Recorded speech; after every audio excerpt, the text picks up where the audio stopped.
Welcome to my video tutorial on electrostatics.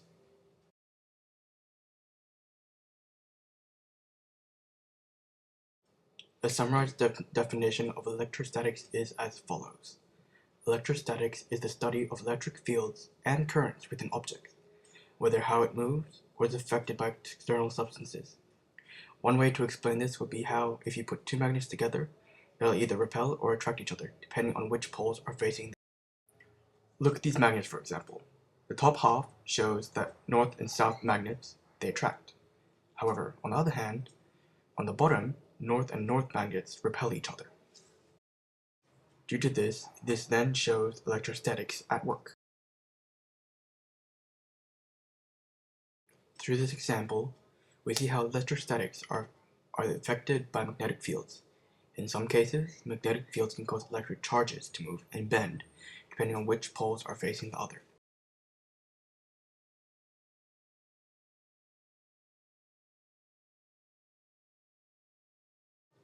Electrostatics can do lots of things, such as repelling or attracting objects, like as shown prior with the magnetic example. Another example of attraction and repelling is with a balloon. Say you rub a piece of cloth on a balloon. You'll notice that it'll stick to the balloon until you take it off. Here's an example of what I was saying. The first picture says neutral, showing that both the cloth and the balloon have neutral charges. However, with the middle one, it shows that the cloth gains charges for both positives and negatives. More so positives.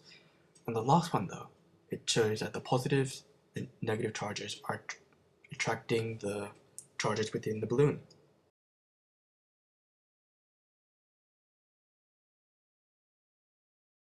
As you can see, the reason why this happens is because it is due to static electricity, as the proton and electrons are initially neutral. However, once rubbed in a dry environment, the static electricity causes the protons and electrons to become charged within the cloth and attracting the opposing charges contained in the balloons.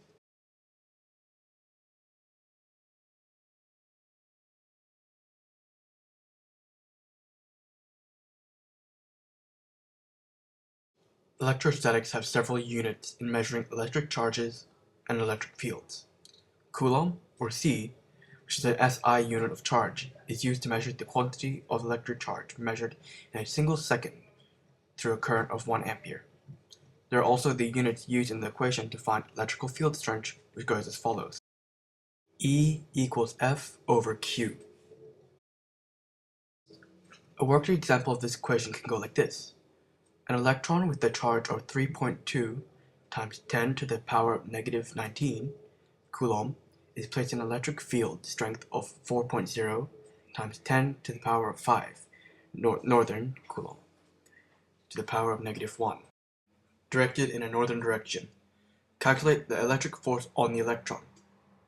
Okay, it's E equals 2.0 times 1.05 northern Coulomb to the power of negative 1, and Q is equal to 1.6 times 10 to the power of negative 19 Coulomb.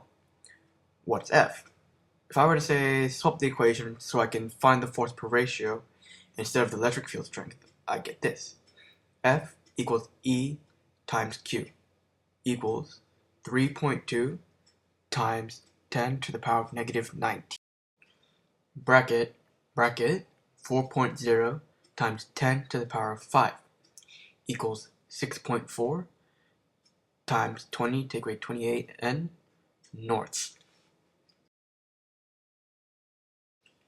In the end, E is equal to electric charge, F is equal to force per unit charge, and Q is equal to field strength.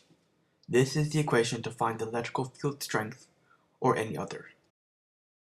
Electric current is the rate that the electric charge flows, i.e., moving charges are known as charge carriers.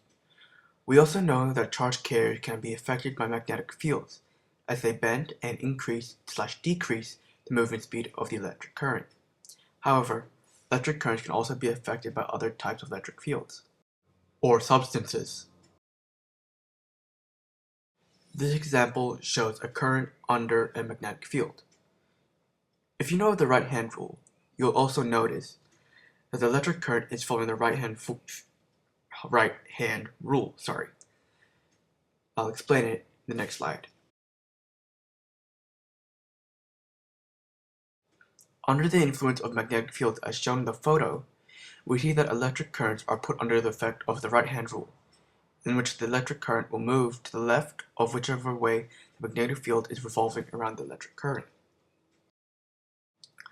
Electric currents, while seeming to be a linear function, can in reality be switched between a direct current or alternating current. Hence, this is why on an electric box, like the type you'd find in a science classroom, there are switches for AC/DC.